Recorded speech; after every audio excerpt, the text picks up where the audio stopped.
था आपका एक बार फिर से वात्सल्य स्टडी क्लासेस में। आज मैं एक और एडिटोरियल लेके आया हूँ दोस्तों। एडिटोरियल 20 है वुमेन एम्पावरमेंट के ऊपर, जेंडर इक्वलिटी के ऊपर।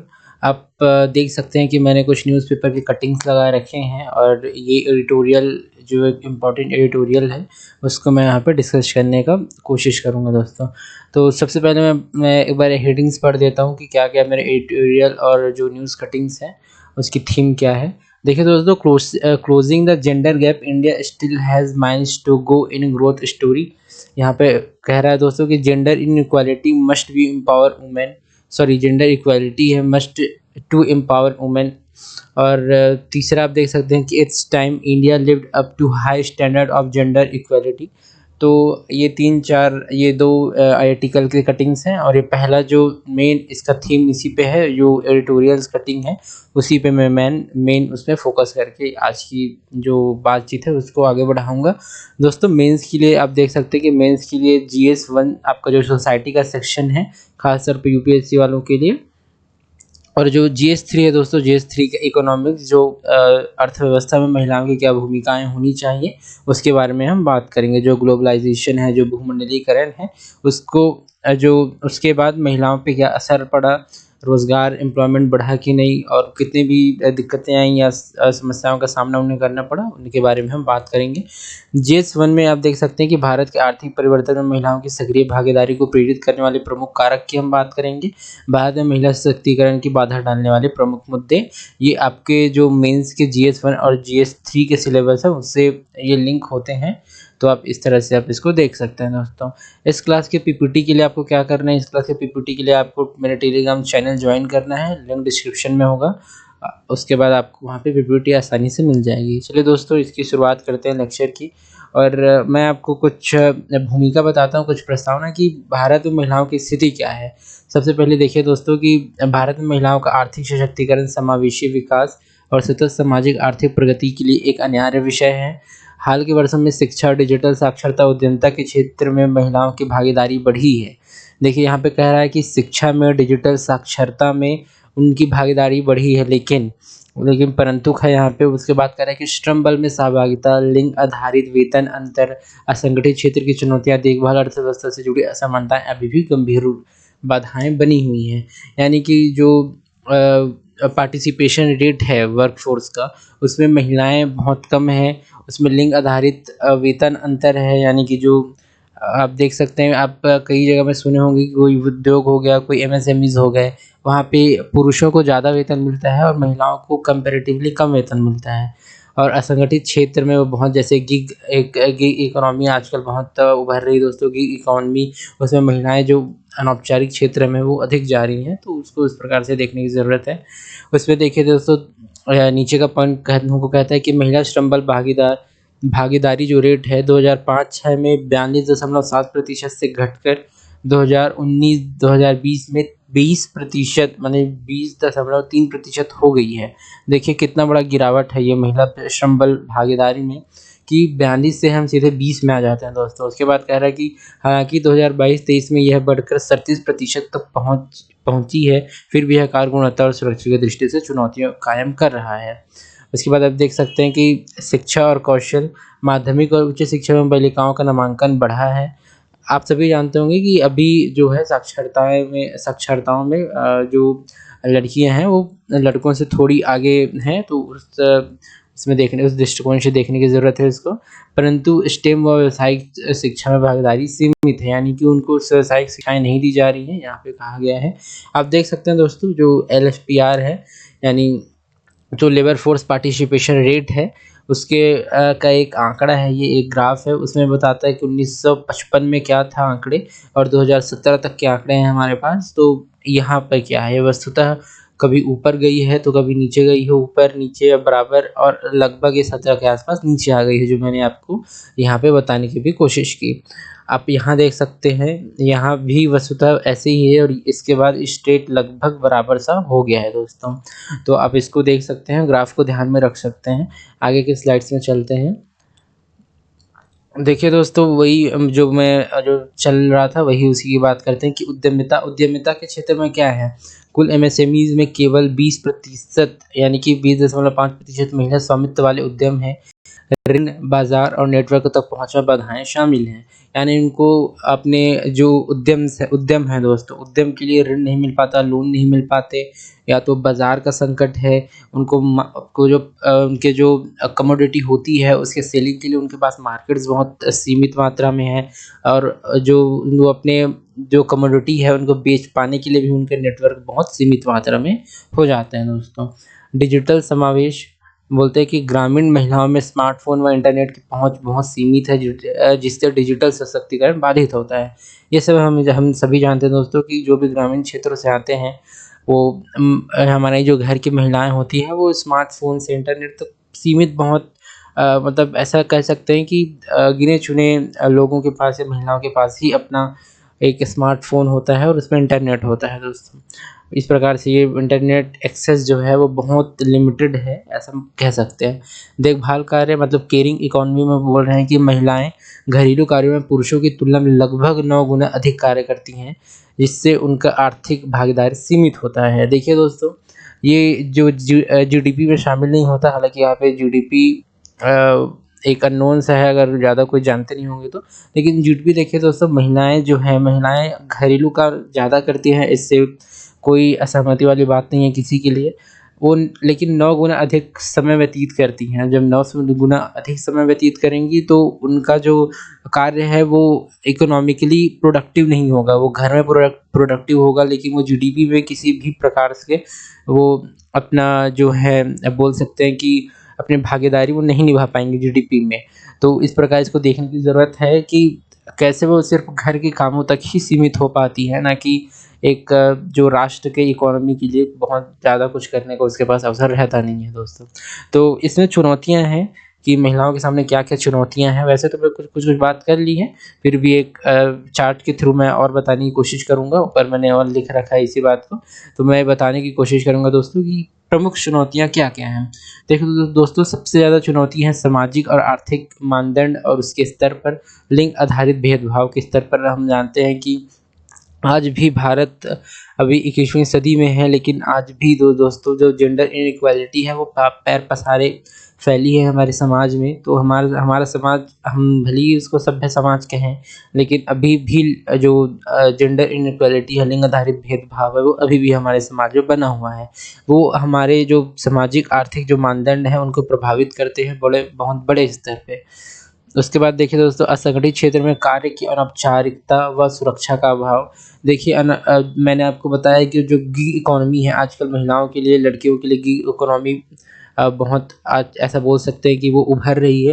लेकिन दोस्तों, जो गिग इकॉनमी है इसमें सोशल कोई सिक्योरिटी नहीं मिलता है। आप जानते होंगे इसमें ना ना तो कोई बहुत अधिक इसमें वेतन रहता है ना, और कोई सिक्योरिटी रहती है ना, कोई बीमा जैसा कोई कुछ-कुछ क्षेत्र ऐसे हैं जो गिग इकॉनमी के जो बीमा, फाइनेंस और जो वगैरह इंश्योरेंस जैसी कोई चीज़ है वो देते हैं। लेकिन ये असंगठित क्षेत्र है दोस्तों, यहाँ पे बहुत अधिक यहाँ अप्लाई नहीं होता वो सारी चीज़ें जो एक जो सिक्योर जॉब है उसमें होता है। तो देख सकते हैं, उसके बाद कहते हैं कि देखभाल अवसंरचना की कमी और उसकी महिलाओं पर असमान भार। देखभाल मतलब केयरिंग जो इकॉनमी है, मैंने पिछले स्लाइड में बात की केयरिंग इकॉनमी क्या है, जहाँ महिलाएँ लगभग 9 गुना अधिक कार्य करती हैं पुरुषों के अलावा घरों में। तो उनका दोस्तों जो इकॉनमी में इनका जो कंट्रीब्यूशन है वो बहुत सीमित हो जाता है। सीमित हो जाता है तो बहुत अधिक वो उसमें भाग नहीं ले पाती हैं।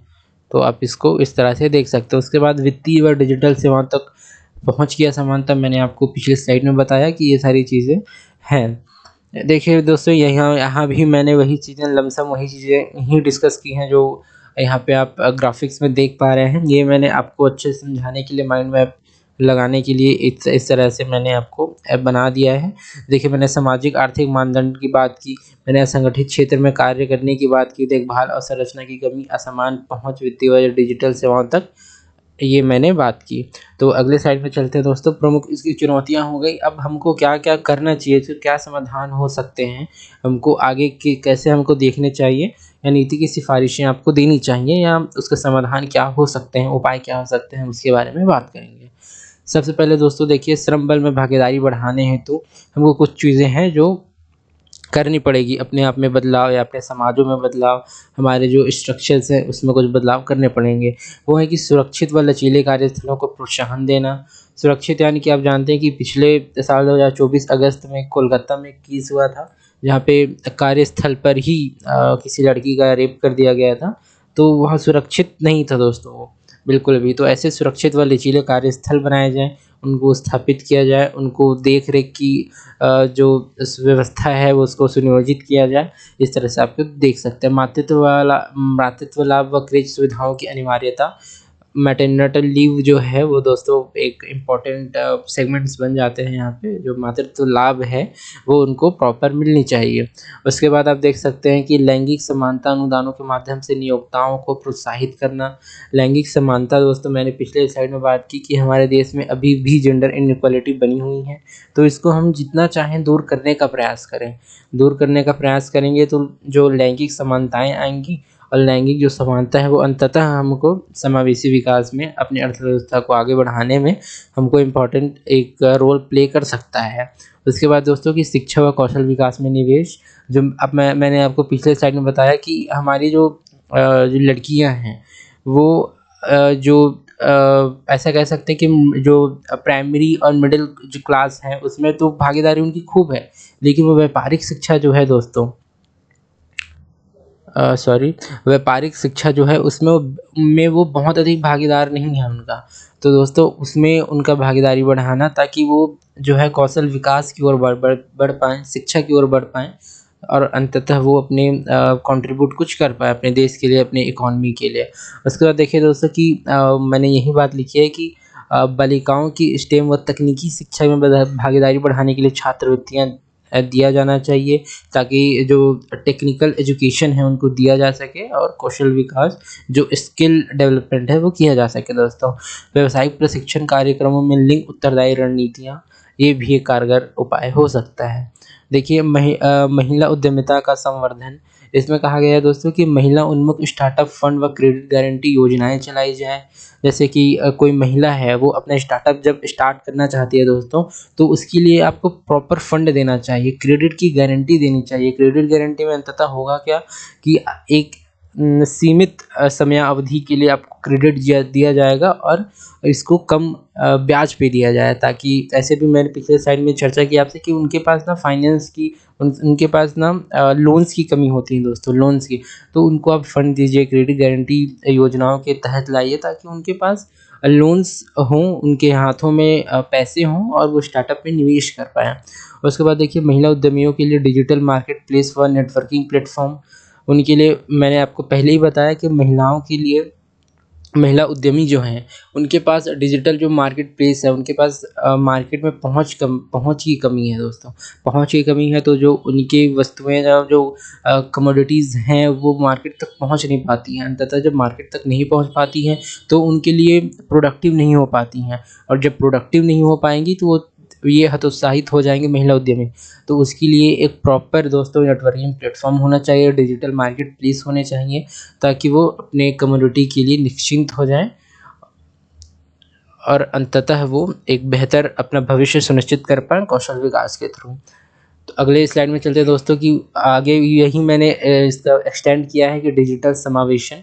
डिजिटल समावेशन मैंने पिछले स्लाइड में और बात की, उसके पिछले स्लाइड में और बात की कि हमारी महिलाओं के पास जो है इंटरनेट एक्सेस बहुत कम है। इंटरनेट एक्सेस कम होने के कारण वो जो इंटरनेट से चीज़ें हैं वो भी बहुत कम सीख पाती हैं। जो कौशल, आप समझ सकते हैं दोस्तों कि एक इंटरनेट कौशल का एक बहुत इम्पोर्टेंट सेगमेंट हो जाता है, वो ही हमारी महिलाओं के पास उपलब्ध नहीं हो पाते, अंततः वो इस चीज़ से पीछे रह जाती हैं।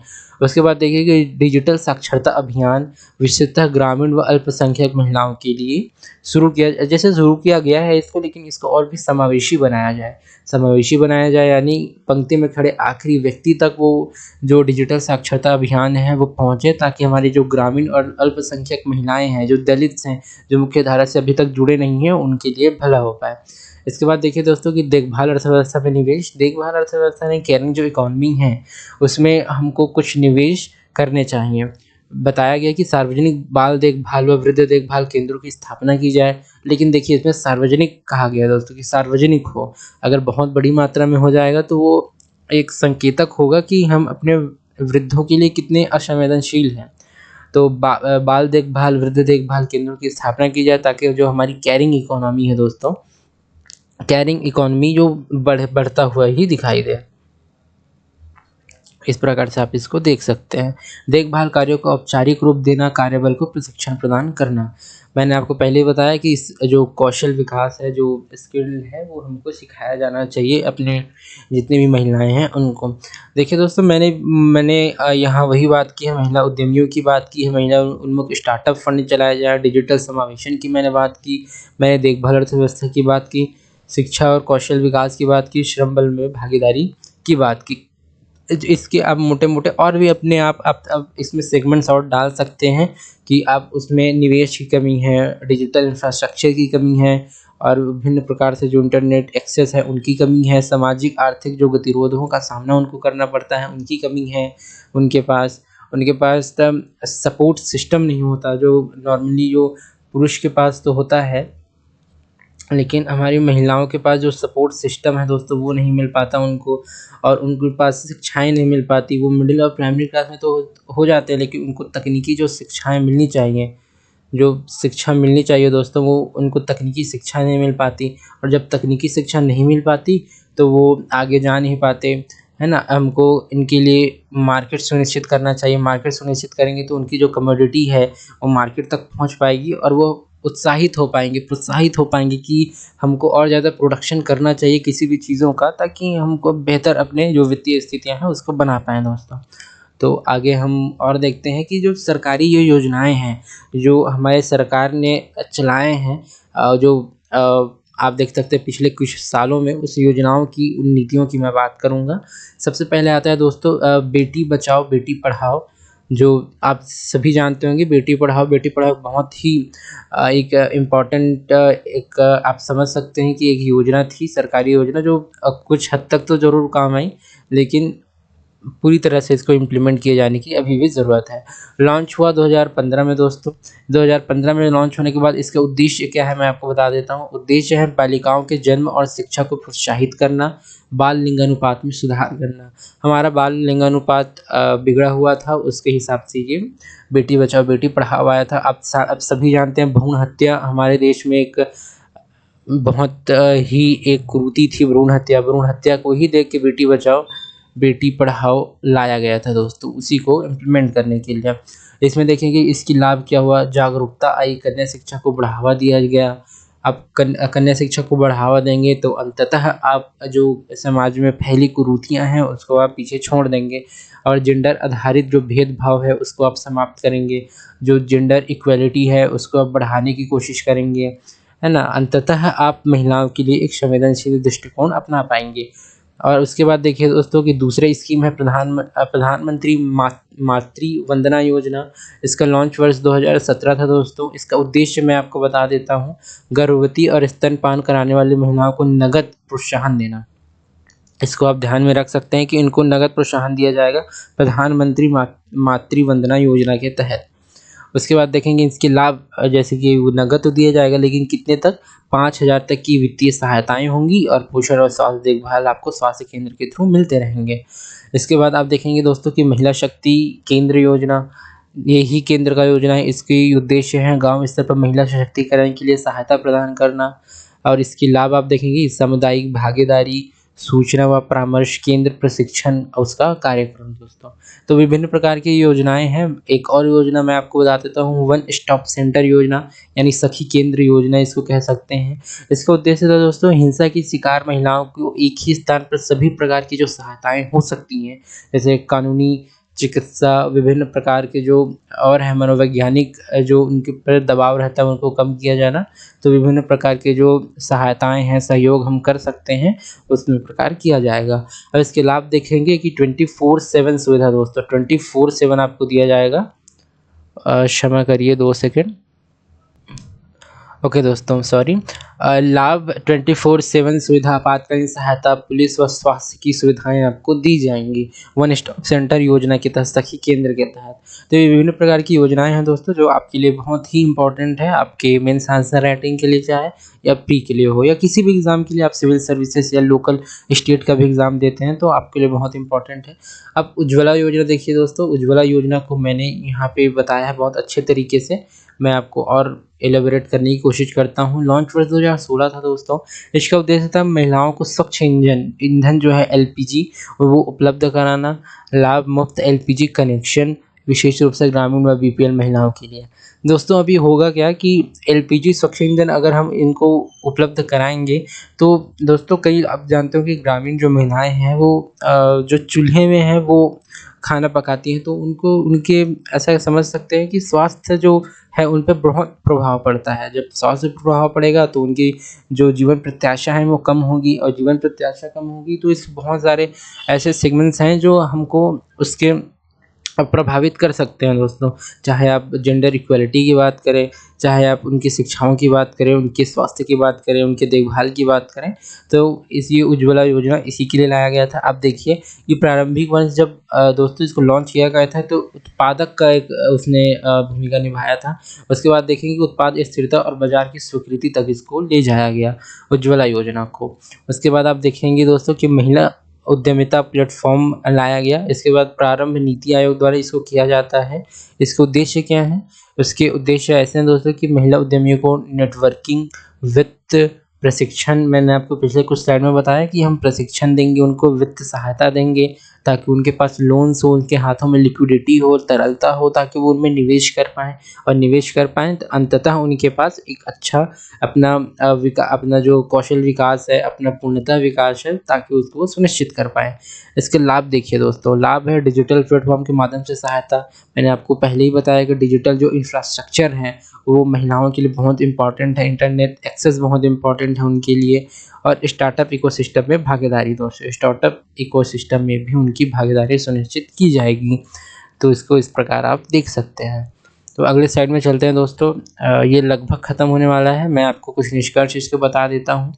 देखिए दोस्तों, महिलाओं का आर्थिक सशक्तिकरण केवल क्षमता का प्रश्न नहीं है, बल्कि भारत की समग्र आर्थिक प्रगति का ही प्रश्न है। क्योंकि आप सुने होंगे दोस्तों कि जो पुरुष है वो केवल एक परिवार का भरण-पोषण करते हैं, लेकिन जो महिला होती है दोस्तों एक पीढ़ी का, एक वंश की भरण-पोषण करती है जब वो शिक्षित होती है तो।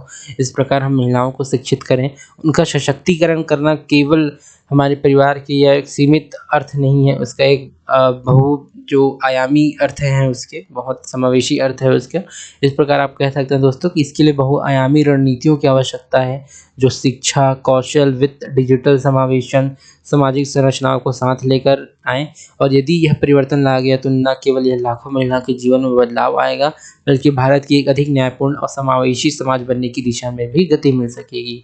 देखिए दोस्तों, हम अभी भी ये जितने भी मैंने आपको ये बताए चीज़ें, जो योजनाओं की, स्कीम्स की मैंने बात की, वो महिलाओं के सशक्तिकरण पे हैं, लेकिन अभी भी महिलाओं को पूरी तरह से सशक्तिकरण हम नहीं कर पाए हैं। अभी भी बहुत सारी चुनौतियाँ ऐसी हैं जिसको पार पाना अभी हमारे लिए बहुत ही ज़रूरी है दोस्तों। जैसे आप देख सकते हैं कि महिलाओं पे कार्यस्थल पे जो उनके साथ होते हैं दुर्व्यवहार, उनको रोका जाना चाहिए, और विभिन्न प्रकार के और हैं दोस्तों। महिला सशक्तिकरण का जो ये टॉपिक है वो बहुत बड़ा और लंबा है, लेकिन मैंने सीमित अर्थों में आप सभी को बताने की कोशिश की। प्रीलिम्स के दोस्तों कुछ क्वेश्चंस आए थे, उसके बारे में मैं चर्चा करता हूँ। निम्नलिखित में से कौन विश्व के देशों के लिए सार्वभौमिक लैंगिक अंतराल सूचकांक यानी कि जो ग्लोबल जेंडर गैप इंडेक्स है का श्रेणीकरण करता है? आप देख सकते हैं विश्व आर्थिक मंच करता है, यूएन मानव अधिकार परिषद, या यूएन वुमेन, या विश्व स्वास्थ्य संगठन। इसको दोस्तों आप सभी को बताना है, इसका आंसर देना है। सॉरी, आपको कमेंट करना है दोस्तों, कमेंट करना है, और इसका आंसर आपको टेलीग्राम आप चैनल में मिल जाएगा। प्लीज़ टेलीग्राम आप ज्वाइन करें, कमेंट करें। उसके बाद देखिए दोस्तों, मेंस के 3-4 क्वेश्चन महिला सशक्तिकरण में पूछे गए हैं GS1 सोसाइटी के अंतर्गत। वही मैं आपको फिर से एक बताने की कोशिश करता हूँ कि महिला सशक्तिकरण जनसंख्या समृद्धि को नियंत्रित करने की कुंजी है। मैंने आपको बताया कि जनसंख्या भी उसमें हो सकती है दोस्तों नियंत्रित, महिला सशक्तिकरण इम्पॉर्टेंट है। उसके बाद देखिए कि चर्चा कीजिए, महिला सशक्तिकरण जनसंख्या समृद्धि को नियंत्रित करने की कुंजी है, चर्चा कीजिए। ये 2019 का क्वेश्चन है दोस्तों। उसके बाद क्वेश्चन 2 पढ़ते हैं। भारत में भारत में महिलाओं पर वैश्वीकरण के सकारात्मक और नकारात्मक प्रभावों पर चर्चा कीजिए। मैंने आपको लेक्चर के पहले 2 मिनट में बताया था कि वैश्वीकरण के कारण महिलाओं पे क्या-क्या प्रभाव पड़े, उसकी भी हम बात करेंगे। विभिन्न प्रकार की जो जागरूकता आई, जेंडर इक्वालिटी थोड़ी बढ़ी, जो वर्कफोर्स जो पार्टिसिपेशन रेट है वो थोड़ा बढ़ा, तो इसके बारे में आप इसमें लिख सकते हैं दोस्तों। और जो लेक्चर में मैंने चर्चा की वो फैक्ट्स, वो ग्राफ्स आप बना सकते हैं। महिला संगठनों को लिंग भेद से मुक्त करने के लिए पुरुषों की सदस्यता को बढ़ावा मिलना चाहिए, टिप्पणी कीजिए। आप सभी जानते हैं कि महिलाओं का सशक्तिकरण केवल महिलाओं द्वारा नहीं किया जाए, बल्कि उसमें पुरुष सदस्यता भी अनिवार्य किया जाए, क्योंकि हमारे समाज में बहुत बड़ा वर्ग ऐसा भी है जो अभी भी महिलाओं के सशक्तिकरण के विरुद्ध रहते हैं। उनको ये बताया जाए, उनको ये जागरूक किया जाए कि महिला सशक्तिकरण केवल महिलाओं का काम नहीं है, ये एक पुरुष का भी काम है। पुरुष के साथ सब मिल के करें तो वो ज़्यादा बेहतर हो पाएगा, जल्दी लक्ष्य निर्धारित हो पाएंगे। क्वेश्चन 4 देखिए दोस्तों। देखभाल अर्थव्यवस्था यानी जो केयरिंग इकोनॉमी है, मुद्रीकृत अर्थव्यवस्था के बीच अंतर स्पष्ट कीजिए। महिला सशक्तिकरण के देखभाल अर्थव्यवस्थाओं को मुद्रीकृत अर्थव्यवस्था में कैसे लाया जा सकता है। मैंने देखभाल अर्थव्यवस्था यानी केयरिंग इकोनॉमी की बहुत अधिक बात तो नहीं की, लेकिन जी इतनी ज़रूर बात की कि आप कुछ ना कुछ इसमें ज़रूर लिख सकते हैं, क्योंकि दोस्तों मैंने यहाँ पे ये देखभाल अर्थव्यवस्था को मुद्रीकृत अर्थव्यवस्था में जो के बीच अंतर जो है उसको ना देख के मैंने यहाँ पे आप देख सकते हैं महिला सशक्तिकरण। तो यहाँ आज यहाँ के एडिटोरियल का ही एक टॉपिक था दोस्तों, महिला सशक्तिकरण। महिला सशक्तिकरण, तो मैंने इसी अर्थ में इसको लिया। तो और विभिन्न जो आयाम हो सकते हैं, जितने भी इसके डायमेंशंस हो सकते हैं, उसके बारे में मैंने यहाँ पे बताने की कोशिश की। तो आप सभी दोस्तों आप साथ दीजिए महिला सशक्तिकरण में, और प्लीज़ टेलीग्राम आईडी से जुड़ जाइएगा, और मेरे जो चैनल है वो प्लीज़ उसको लाइक कीजिए, सब्सक्राइब कीजिए, आगे उसको शेयर कीजिए। आज के लिए बस इतना ही, ऐसे वीडियोज़ आते रहेंगे लगातार। आज के लिए बस इतना ही दोस्तों, धन्यवाद, थैंक यू।